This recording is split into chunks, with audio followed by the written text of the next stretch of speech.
It's going to be the countdown.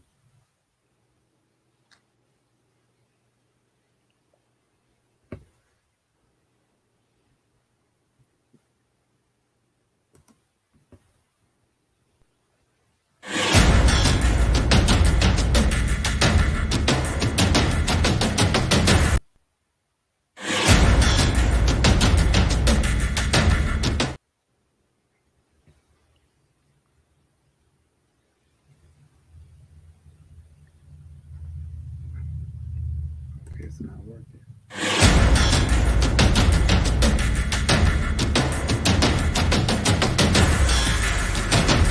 Okay, the countdown's not working. Okay, we are live.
Hey guys, welcome to the Living Day by Day show. It's your girl, Elder Lakiba Wallace.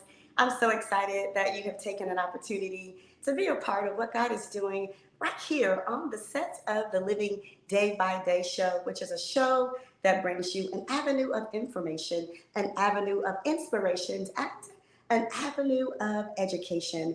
And I'm excited today, guys. But y'all know I cannot do this show. Well, I could, but I don't choose to do it by myself. So I'm excited, guys, to say I have someone else that is hosting right alongside me, and that's none other than Prophet Byron Walker. What's up, sir? What's going on? How are you? I'm good. How are you? I'm doing wonderful. Can't complain. God is amazing. God is doing so many different, amazing, awesome things, and I'm excited about this show today. How I about am you? as well. Awesome. Well, let's go ahead and kick it off. As I said earlier, this is a show that brings you an avenue of information, an avenue of inspiration, and an avenue of education. And so today, I'm excited, guys, that we have an incredible, powerful young man who is a part of the Living Day by Day show today. And that's none other than Dr. T. Veron House.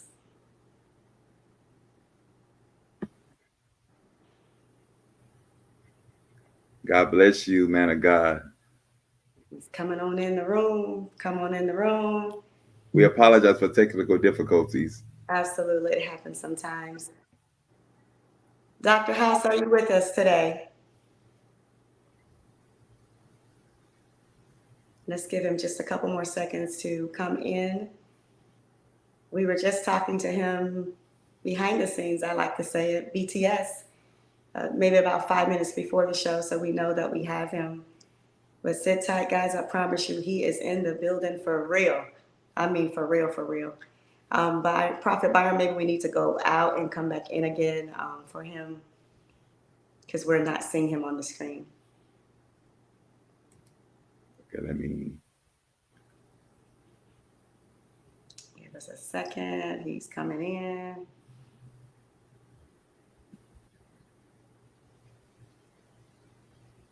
While we are waiting for Dr. House to come into the Living Day by Day show, we want you to take the opportunity to stop by our website, which is livingdaybyday.net.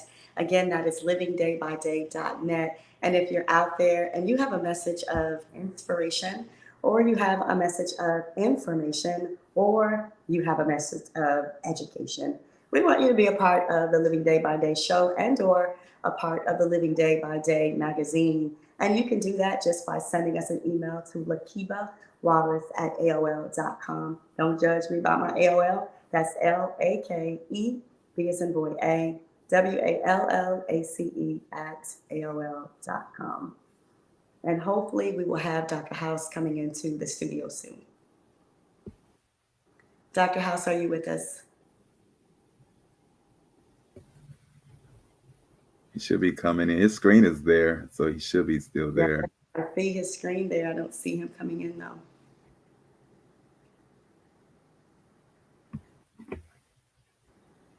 Dr. House, are you with us, sir?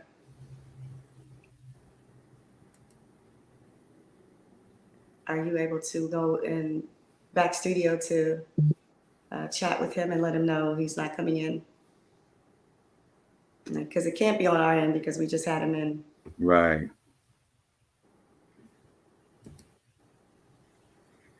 I know he said he was on his phone signing in. So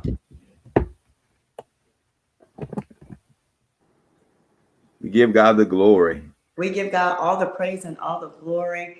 I tell you, many people say we're going to blame this on the enemy now because the enemy has no room, especially on the set where I am on. Right. Technical difficulties happen all the time. And so we do apologize for that, but give us some time to reset and readjust.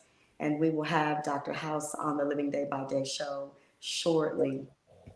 Hey, man, he's coming There back we in. are. Okay, there we go. There God we is amazing. And so again, guys, I want to say this is Elder Lakeeba Wallace. We thank you so much for taking the opportunity to be a part of the Living Day by Day show, which is a show that brings you an avenue of information, an avenue of education, and an avenue of inspiration. And I'm excited to be hosting this show alongside Prophet Byron Walker as well. But let's get into the show because enough about me. I want to take the opportunity to introduce to some and present to others, and that's none other than the renowned Dr. House. How are you? I'm great. I'm great. Thank you all for having me. I certainly appreciate it. It is truly an honor. I want you to take the opportunity before we really dive deeply into the show and tell just the one or two people who may not know who you are, who you are. Well, my name is T. Veron House. I am the senior pastor of the Life Church located in Mount Vernon, New York. Well, that's one of the locations located in Mount Vernon, New York. And uh, I don't know a little bit about me. Just again, I'm senior pastor of Life Church, and if you don't know who I am, it won't be a surprise because sometimes people don't know who you are. But and that's just a snippet of who I am. I'm a father of three boys. I have two adopted daughters, and I have three biological grandkids. Just had a granddaughter last week, and my son and his wife, and then I have three other grandkids who are through my other daughters that are adopted and godchildren. So that's a little brief about me. Wow. Well, again, welcome to the Living Day by Day show. I'm going to kick off the first question here. And being an elder at New Faith Christian Church, where the pastor is Bishop Phelps and Pastor Lady Phelps, the question is always very profound to ask. How and why did you get into ministry? Well, now that's an interesting question. I honestly didn't want to be a preacher. Um, I'm a third generation preacher through Kojic, and I did not want to be a preacher. My grandfather, my father's a preacher, and then on my mother's side, most of the men and women are preachers. My grandmother was a national evangelist, and that's who I spent time with and traveling with her, running revivals. And I saw the ins and outs of pastoring and preaching, and I wanted no parts. I actually, honestly, funny thing, I asked God to make me a singer, and He didn't listen to me. And so that's what I asked Him to make me a singer, and He did not listen to me. But how I got into it, to be honest, it was on a Tuesday night. That Monday night, before I went to Bible study, um, I had a dream, and the Lord spoke to me. I woke up out of the dream, and I heard a voice saying, "Feed my sheep." And I didn't think nothing of it. I went back to sleep, And I woke up out of my dream again, and I heard him say, "Feed my sheep." And I looked around the room. I didn't see anybody. I tried to go back to sleep, and I heard the voice again said, "It's me." But this time, when the voice said, "It's me," when God said, "It's me," it shook me, almost like it felt like it shook the room. Wow. But the next night, I went to Bible study, Wow. and I kind of put it off to the side for a moment. I was sitting in Bible study, and the preacher was preaching. There was a guest preacher, and he got up to preach, and he said, "There's some of you in here need the Holy Ghost." That's what he said. Some of you need to be filled with the Spirit. And they said, "If you need to be filled, I want you to come right now." And I was sitting, I never forget it. I was in the ninth bench in my church. And I said to the Lord, I said, "If you called me to preach," I said, "that was you calling me." I said, "When I stand up and walk to the front, I want you to fill me with the Spirit." And by the time I got to the front, that was it. I was out, and they said I was out rolling the floor for about 15, 20 minutes. And I got up and I was speaking in tongues, and I didn't question God no more after that. And that is how I got into, per se, to accept the call of ministry. Always been involved in ministry, should I say, in church, but Mhm. accepting the call. That's how I accepted the call to ministry. And now, 31 years later, almost 32, I'm still here. That's an amazing, powerful story. Before I kick the mic, we like to say over to Prophet Byron, I have one additional question I'd like to ask. So, you have so many churches that are under your leadership. Talk about how many churches you have and how that came about. Currently, we just did this last week. My one of my pastors overseas. We currently have 222 churches that I have under me that I've been um, overseeing since 2005, 2005, and of course it has grown. And that consists of Africa, Jamaica, Canada, the U.S., India. We have some churches, over two or three churches in Japan, Wow. and then some other countries that we have ministry locations. I've actually planted a church myself in Africa some years ago. So that is a location that I started, and I planted a church there, and then I planted a church in Jamaica some years ago, as well as in Canada.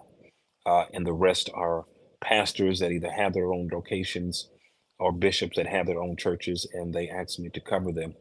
And then along with our local church that I pastor in Mount Vernon. So God has been gracious and kind to us, and pastoring people, or should I say, other pastors, and some of the pastors, a lot of them, pastors and bishops, they're older than me.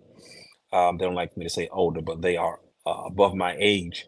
And so we praise God for them and them hearing the voice of God to allow me to be the one that speaks into their life and speak into their destiny. So that is what we do as far as church ministry. And then we have some other things that we do as far as school. We have schools and orphanages and clinics throughout Africa where we take care of a lot of children and families on a daily basis.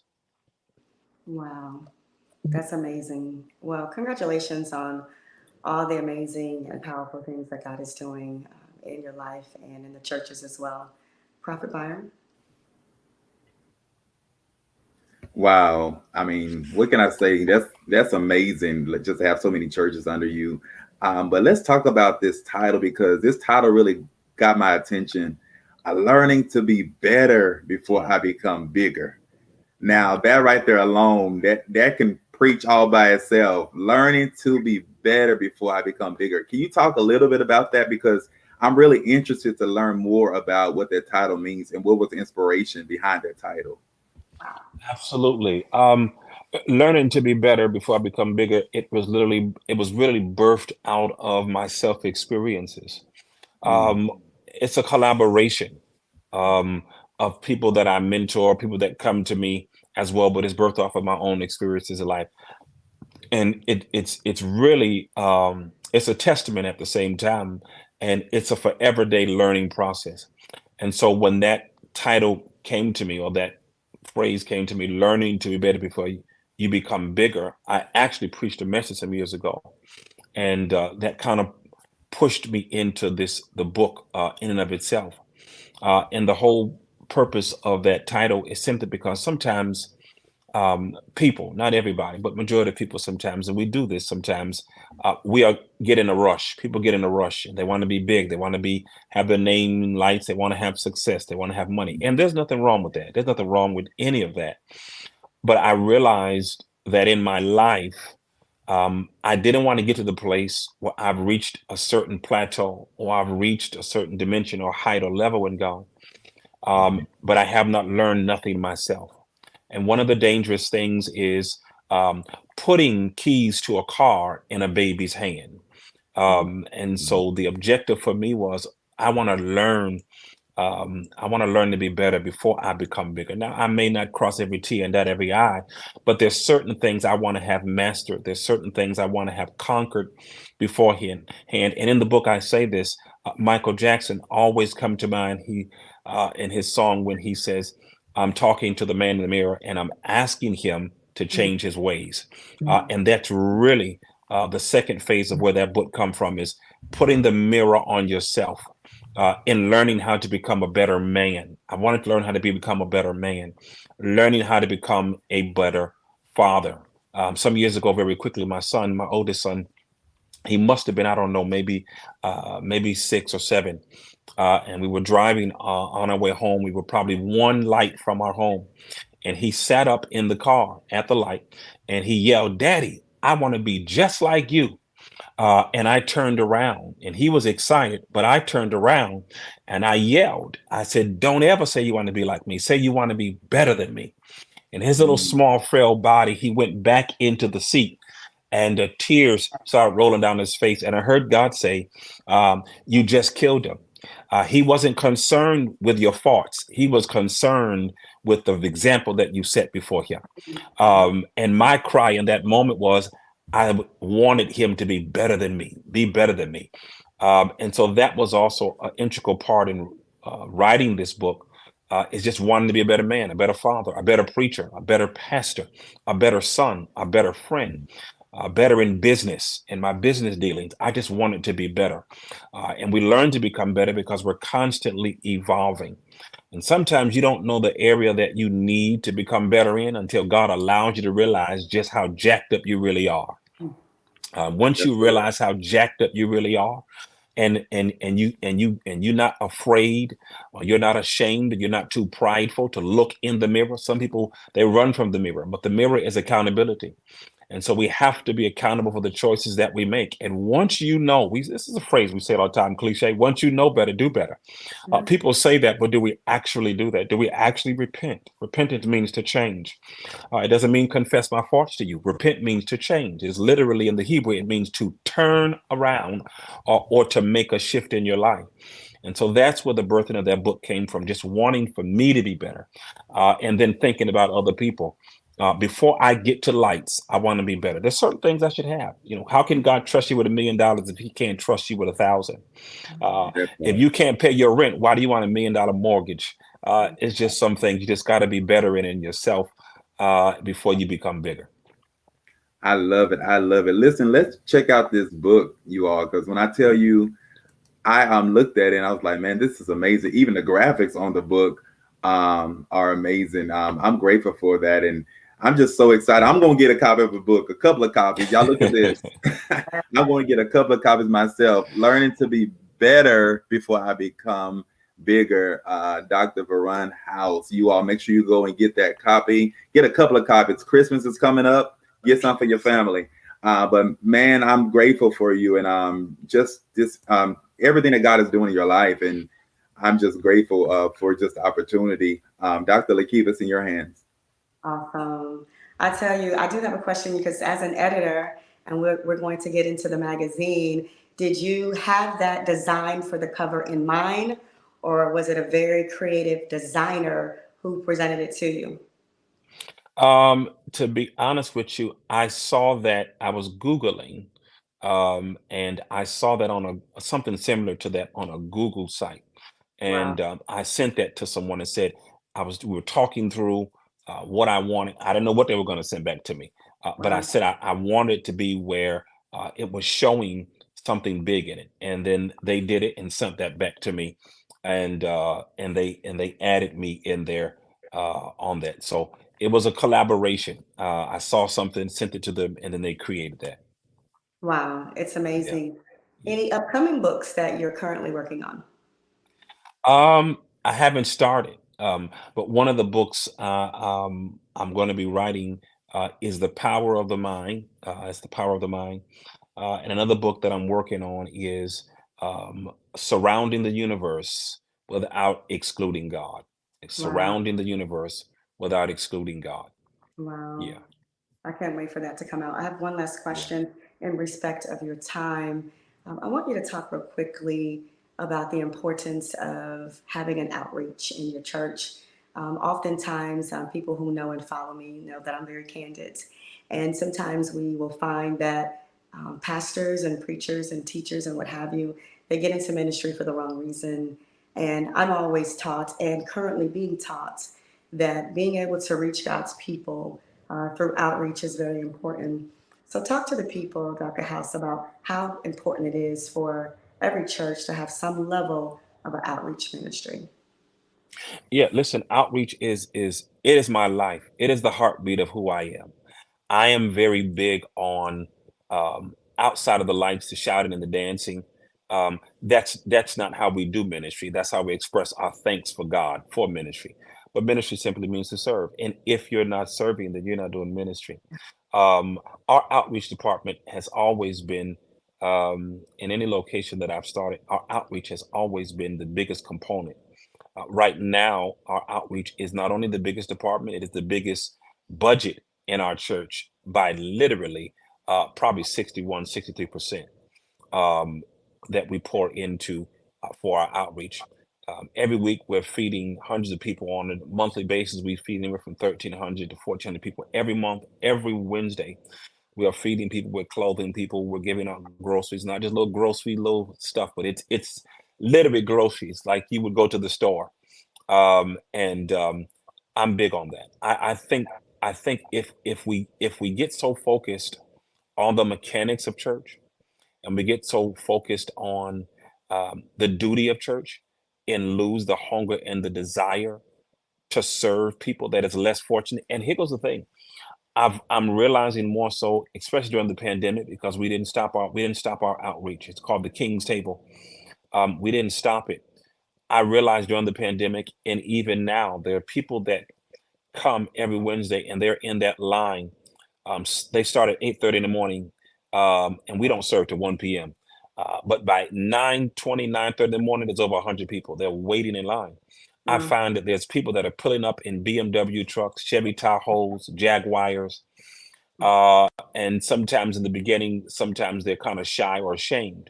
right. And our whole motto is, listen, it doesn't matter where you live or what you drive. Everyone has a rough moment in their life. And so if you're in ministry, you have to make sure you have a component of outreach and evangelism. So it's not just feeding people, it's not just clothing people, but evangelizing and presenting Jesus and keeping Jesus famous in people's lives. So Wow. you're getting food. We also do what is called a message in the meal. So at 12 p.m. from 12 to 12:30, before we start serving at 1 p.m., there's a message that they get for 30 minutes. So they will pack into the sanctuary, 300 people. They're in there waiting for their message and looking forward to their meal. And Jesus said it best. He said, when I was hungry, you didn't feed me. When I was in prison, you didn't visit me. That's true. Yeah, that has to be the heartbeat of every ministry. Wow. And so that's what I love. I love serving people. And again, it's not just in our local church. Again, we do it. I do this in Africa. We have clinics. We have a clinic. We're building another one that will be able to cater to about 500 people. It's a clinic. I'm saying clinic, but like it's small, but it really is big. But clinic is what we call it. And then we have, of course, we have orphanages where children live there. They've been abandoned by their family, abandoned by their loved ones. Either what loves them, sometimes they have been killed, or they move to U.S. and leave them behind. Whatever the case may be, we house those children, hundreds of children, and then the staff. Some of the staff, they don't have anywhere to stay themselves, so we house them as well. Again, and it's all about ministry, and that is what I love doing. I enjoy doing. I'll take that over anything. Preaching is the icing on the cake. but that serving, and I'm there serving. I'm not just I don't just have people that do it. I have someone that runs it, but I'm there serving myself. You can find me packing up, taking down, whatever the case may be, Mm. because I like to get in the ground. I like to get my hand dirty, and Wow. that's what real ministry is. I love it. That is absolutely amazing. I promise you, Prophet and I will be visiting your church soon. But you're on the Please come. cover. You're on the Huh? you're on the cover. You are the face of the Listen. Day by Day show. Let's talk about it. How does that? Yeah. Thank you so much for that. I didn't know what to expect when Laura mentioned it to me, and I looked at it and I saw it. She said, "What do you think?" And I said, "Yeah, that guy looks good on there. I don't know. Y'all did something."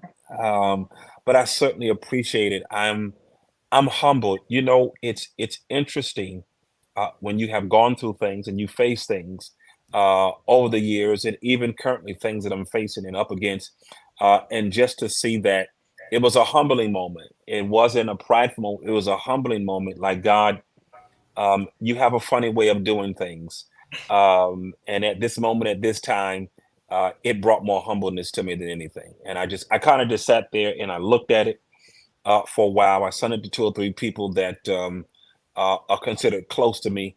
And I said, "Hey, take a look at this." And of course, they all called me and was excited. And so I want to thank you for that. And I don't just say that to say that. I really thank you for that. Anyone, you could put anyone on the cover of that, but allowing me to be on the cover of your magazine, it means a lot and it goes a long way. And God's timing, his timing is not like our timing, but his timing is always perfect. Mm. And to everything there's a season and there's a time. And so I certainly appreciate that for having me on the cover of the magazine. It means a lot. Thank you so much. It is truly a pleasure. But before we close out the show, I want you to tell someone who may want to connect with you or just have you come out and speak at their church. Please tell them how they can get in contact with you. You can reach me on my website. It is tveronhouse.com. Tveron, that's TVERON house.com. You can follow me on Instagram. That's Veron House on Instagram. And on Facebook, it is uh, Veron House on Facebook. You can stay in contact with me and follow me on any of those social media outlets. And let's connect and let's continue to keep Jesus famous. Awesome. Well, Dr. House, we thank you so much for just taking the opportunity to be a part of the Living Day by Day show. We wish you nothing but increase and abundance, that God will continue to just bless you and bless you. And again, thank you so much for being a guest right here on the set of the Living Day by Day show. Again, thank you all for having me. Thank you, Prophet, for having me. And Yes, nice meeting you. We're meeting through this social media outlet, which is amazing, but uh, nice. likewise. I will call it a pre-introduction. So thank you so much. And a pleasure me to hope to Likewise. meet you guys in person. Yeah, we're coming to your church. I promise you. We're coming. Yes, We're I'm sir. coming. We're going, I'm coming. going, I'm going to look for you. I'm going to expect you to come. Yes, absolutely. Thanks again. We appreciate you. Thank you. All right. Bye bye. God Bye-bye. bless you. Bye-bye. Wow, such an amazing show, such an amazing guest, and we're just really honored that God would give us an opportunity to be able to interview such a renowned and powerful and inspirational young man. And again, that's none other than Dr. Veron T. House. I tell you, it's so amazing to have interviewed him. But we thank you for tuning in to the Living Day by Day show, which right here it brings you an avenue of information, an avenue of inspiration, and an avenue of education. Make sure you check out our website at livingdaybyday.net. And until next time, we love you real good, and there's nothing you can do about it.